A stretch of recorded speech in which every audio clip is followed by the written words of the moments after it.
Violence is the long song that haunts 4 generations of St. Lucian women in Catherine Esther Cowie's beautiful and haunting poetry collection, Heirloom. However, each of the women changes this music, ensuring to reclaim their autonomy and making sure that this painful melody is not the only heirloom that is passed down. Hello, I'm Apra, a young critic for the T.S. Eliot Prize 2025, and I'll be reviewing Catherine Esther Cowie's Heirloom. The collection is split into 4 parts, beginning with Leda.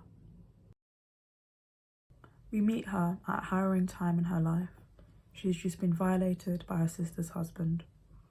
This stands in contrast with the poem Blessed Be My Unwed Head, which almost seems like a prayer, its words invoking holy or spiritual connotations.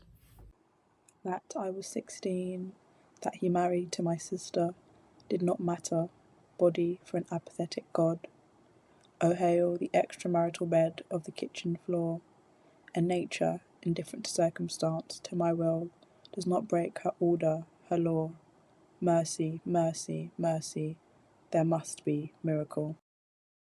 The pleading repetition of the word mercy evokes the need to be released from this living nightmare, the closeness of the words mimicking her attempt to keep herself together and regain control where it was ripped from her. The sacred and the violent operating in the same space mimics how the whole collection deals with harmful acts being inflicted in domestic settings, homes where safety is not a given, making the pain more acute. Next, we meet Mary. She is Leda's daughter, the Swan's daughter, as the first poem names her. Her ominous birth begins with, "Your father exposed, his wife crowned your head with a curse, and your mother swears she sees the sky collapsing into a flood." These numerous omens make her a wingless girl when she is barely born, but she is not simply a wingless girl, she is a wingless girl with an axe. Better yet, with her axe she will be felling a tree, carving a boat, who will not drown in anyone's visions. One of my favourite things about the collection is that despite the depth of the violence portrayed, Cowie refuses to make this of the entirety of these women's stories. She reminds the readers where they have crafted moments of autonomy. This poem begins with the image of her whole family, demonstrating how trauma trickles down, but her words show that Mary will not let that be her only story, her only song. A swan song is a metaphorical phrase for a person's final act or performance before retirement or death, and it stems from the ancient belief that swans that are generally silent during their lifetime sing a beautiful song before they die. As a swan's daughter, Mary is Leda's swan song, for she is able to sing where Leda was previously forced into silence. In the poem Easterners, she sings her victory suite when she falls for a butcherman's son. It ends with a song in St. Lucian Creole, usually reserved in the collection for moments of self-determination by the women, as the musicality of the language offers a type of freedom song, which translates as, "You are my life, you are my heart, you are my love. Thank you, God." The third section is called The Daughters, and in the poem She Got That Music in Her, we see Leda through her granddaughter's eyes.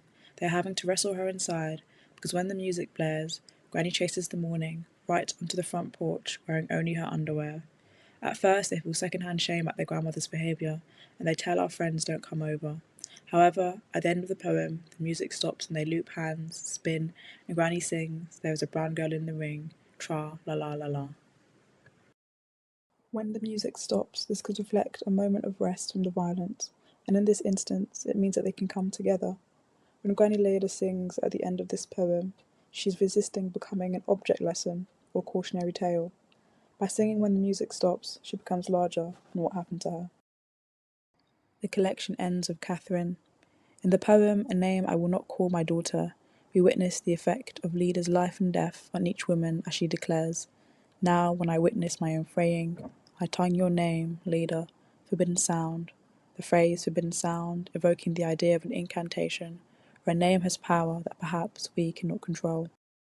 The long song of violence was always a forbidden sound, which has been refined and in some cases tuned into a knowing power as shown at the end of the poem Head Malady, where she writes, "Trust the knowing of your flesh, a body that refuses to lie."